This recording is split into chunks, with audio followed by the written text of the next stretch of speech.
오늘은 2022년 5월 7일 부활 제3주간 토요일입니다. 성부와 성자와 성령의 이름으로 아멘. 요한이 전한 거룩한 복음입니다.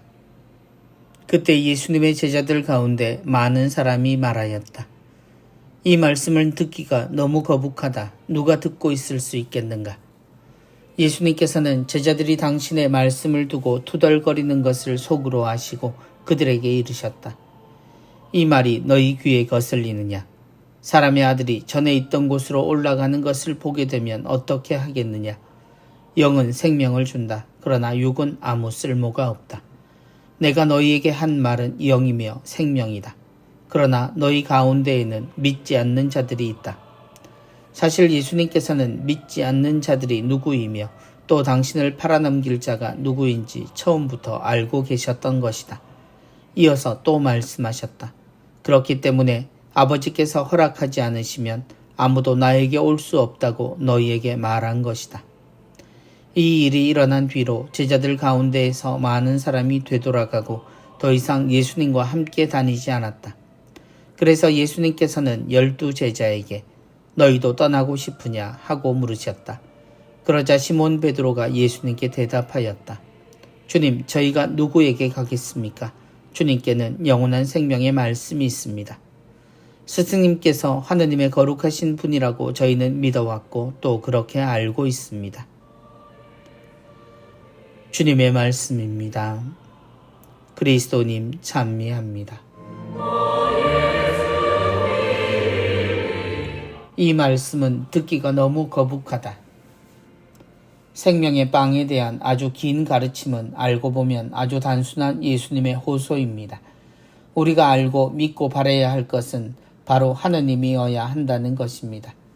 하느님이 우리에게 주시는 것이 아니라 바로 하느님을 사랑하고 그분의 뜻대로 살아가는 것이 우리가 해야 할 것입니다.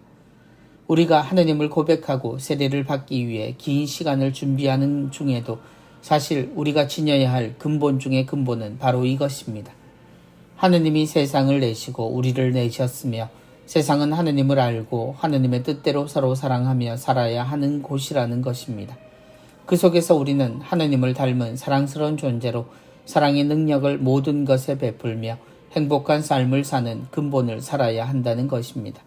그래서 예수님은 어디서나 하느님을 이야기하셨고 우리가 알아들을 수 있는 세상 일을 통해 하느님 나라와 하느님을 알려주신 것입니다. 그러므로 우리는 그리스도를 통해 하느님을 알게 되었고 그래서 주님과 함께 하는 것이 우리에겐 생명과 같은 것입니다. 이 말이 너희 귀에 거슬리느냐? 그러나 사람들은 예수님의 말씀에 거북해합니다. 그리고 주님에게 등을 돌립니다.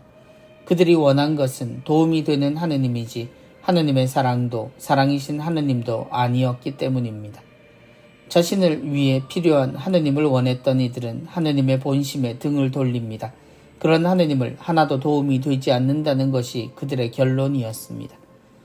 제자들 가운데에서 많은 사람이 되돌아가고 더 이상 예수님과 함께 다니지 않았다. 수많은 사람들이 하느님을 믿는다라고 말하고 그리스도 앞에서 손을 모읍니다. 그리고 저마다 다양한 방식으로 신앙을 표현하기도 합니다.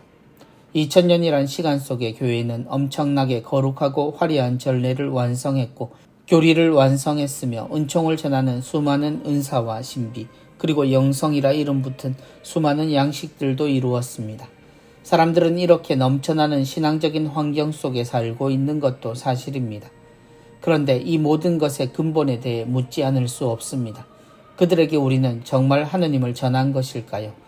신앙의 온탕과 냉탕을 반복하는 이들에게 물어야 할 것은 그들에게 하느님은 어떤 분이신가일 겁니다. 처음 성당을 찾는 이들의 대부분의 사연에서 하느님에 대한 목마름을 만나기는 어렵습니다. 그래서 교리가 끝날 때까지 그들이 하느님을 원하는 변화를 이루어야 하는데 참 여러모로 어려운 세상입니다. 성부와 성자와 성령의 이름으로 아멘.